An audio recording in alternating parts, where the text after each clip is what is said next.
Bonjour à tous, meilleurs vœux pour cette année 2019. Nous allons dans cette vidéo faire un petit bilan sur l'année 2018 et puis donner quelques perspectives pour l'année qui va venir. Une année riche en événements, riche en informations, riche en rebondissements, peut-être une prise du pouvoir. Aujourd'hui, seule une balle peut m'arrêter, c'est ce que nous allons voir. C'est parti.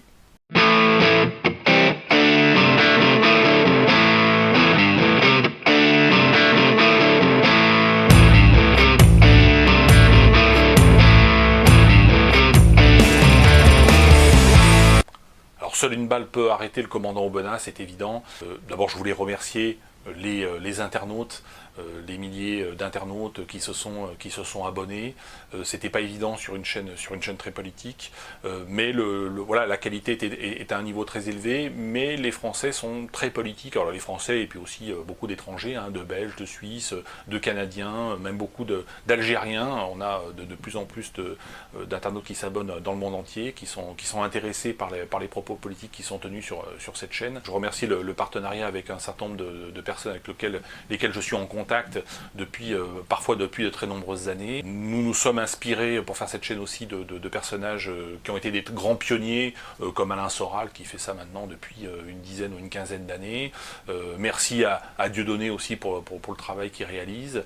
Merci à des personnes comme Papacito ou comme Overton. D'ailleurs, à l'occasion, j'ai lu son bouquin Carnet de guerre que je recommande chaudement. Alors naturellement, il s'agit d'un pamphlet et il s'agit d'un divertissement, mais la réinformation et la rééducation politique passent aussi par les divertissements. Nous avons aussi, je crois, fais-moi passer le guérilla de Laurent Overton, là qui est un roman. Qui est un roman très intéressant. Donc là aussi, merci aux éditions Ring qui font un travail assez remarquable. Merci à Daniel Conversano également pour son soutien. Tous ces personnages, Papacito, Conversano, Soral, sont des personnages contestables, comme moi je le suis, mais ce qui est important, c'est de faire vivre cette information et parfois même ces divertissements alternatifs qu'on va trouver sur Internet, qui viennent compléter ce qu'on peut trouver à la télévision, ce qu'on peut trouver dans les médias officiels, qui disent pas que des conneries, il n'y a pas que de la propagande, il n'y a pas que des mensonges, il y en a aussi beaucoup, mais ce qui est important, c'est d'apporter sur Internet une plus-value par rapport à toutes les informations que sont données par les mass médias, par les grands médias. Donc c'est important de s'abonner à toutes ces chaînes. Merci à Serge Ayoub. Alors on a fait une très belle interview de Serge Ayoub où il a pu s'exprimer sur son bouquin, mais le son était mauvais, donc ça a planté. Meilleurs vœux aussi aux haters sur Internet qui passent leur temps, alors ils sont très peu nombreux, hein, c'est une extrême minorité, mais qui vont proférer des menaces et des insultes, enfin surtout des insultes, hein, quand on n'est pas d'accord avec certaines personnes, eh bien on est juif, PD ou franc-maçon, hein. Surtout franc-maçon, il y a une grande... on aime beaucoup me traiter de franc-maçon. La franc-maçonnerie, si vous saviez dans quel état elle est, la pauvre... bon, mais j'ai souvent dit voilà, que je faisais partie d'une loge, mais qui n'est pas une loge maçonnique. L'un a dit c'est une loge de concierge. Je retiens le terme de loge de concierge, c'est plutôt marrant, c'est plutôt sympa. Toutes les loges ne sont pas naturellement maçonniques, mais ce qui est important, c'est... Pour un homme comme moi, c'est de faire partie d'un réseau et c'est de faire partie d'une puissance et d'avoir des amis à divers niveaux et discuter avec tout le monde. Encore une fois, on parle avec tout le monde, on parle avec des amis, parfois des ennemis, des gens avec lesquels on est d'accord, parfois on n'est pas d'accord. Les haters servent aussi une cause très importante qui est la liberté d'expression.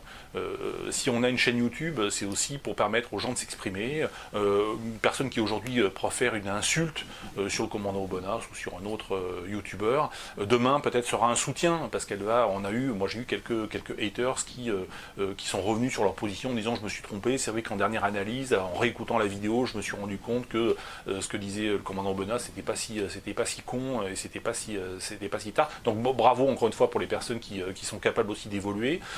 Les haters servent aussi vous savez, à l'époque de l'Empire romain, lorsque un général revenait victorieux d'une bataille ou d'une campagne, il défilait dans Rome, il avait son jubilé, son défilé, et sur son char, derrière lui, était monté un esclave qui tenait une couronne de laurier au-dessus de sa tête et qui lui glissait à l'oreille « Tu es un traître, tu es un lâche, tu vas mourir, tu vas finir dans le caniveau et tu finiras trucidé, etc. » Donc il l'insultait pendant qu'il défilait. C'était extrêmement important parce que dans le monde romain, un vrai romain et un vrai combattant, et un vrai général et un vrai officier, c'est quelqu'un qui doit être auguste. Auguste, c'est une dimension religieuse hein, dans la religion romaine pré-chrétienne, c'est celui qui augmente perpétuellement, l'auguste. Et pour augmenter perpétuellement, il faut être confronté aussi à la critique, il faut être confronté parfois aussi à l'insulte. Alors l'insulte, elle est faite pour faire mal, hein. Bien sûr une insulte, ça fait jamais plaisir, ça fait toujours mal. Mais encore une fois, un vrai combattant doit être capable d'encaisser les insultes. Donc, haters, je vous aime, haters, vous faites votre boulot, allez-y même, franchement, voilà, exprimez-vous, exprimez ce que vous avez à dire. Mais aussi, soyez capable vous aussi d'être auguste, vous aussi d'augmenter perpétuellement. Et peut-être de revoir un certain nombre de positions.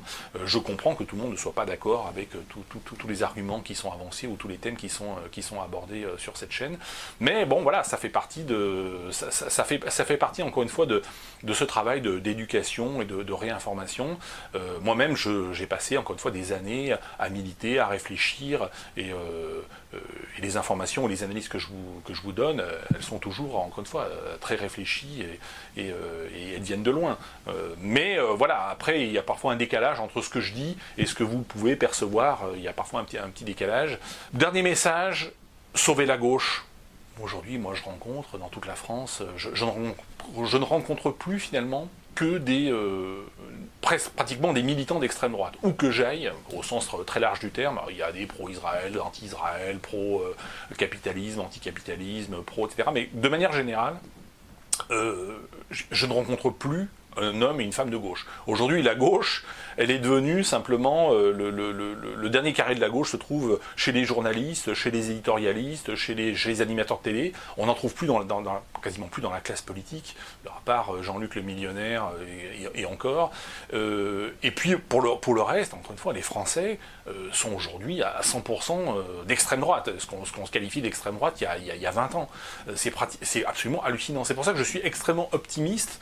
Le régime pourri dans lequel nous sommes, qui est un régime de raquette fiscale, d'inflation monétaire qui enrichit les riches et qui appauvrit les pauvres, il est vraiment au bout du rouleau, d'une part sur le plan économique, parce qu'on ne va plus pouvoir augmenter beaucoup les impôts, et on l'a vu avec la révolte des Gilets jaunes, et on ne va plus pouvoir non plus beaucoup s'endetter, puisqu'on atteint maintenant des sommets absolument considérables, mais l'opinion publique également ne marche plus, hein, contrairement à ce qui se passait il y a 10 ou 20 ans, et surtout il y a 20 ans, où l'opinion publique était à fond derrière le gouvernement, l'euro, l'Europe, Chirac en 2002, il a fait 82%.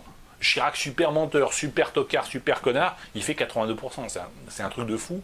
Aujourd'hui, j'ai envie de dire, sauvons la gauche. Je pense que la gauche, il va falloir leur réserver le dernier carré d'hommes et de femmes de gauche, leur réserver un enclos aux eaux de Beauval, comme les pandas, pour qu'ils puissent se reproduire. Comme ils sont beaucoup pédés, ça va être compliqué. Mais bon, on va peut-être les inséminer, on ne sait pas, ou les empailler. Hein, finalement, en dernière analyse, c'est peut-être ce qu'il va falloir faire. Donc je suis très optimiste par rapport effectivement au renversement de ce régime, au changement de paradigme que beaucoup de Français attendent de leurs vœux. Moi je serai au rendez-vous, ainsi que d'autres. Donc restez à l'écoute. Encore une fois, meilleurs vœux pour 2019 et je vous dis à bientôt.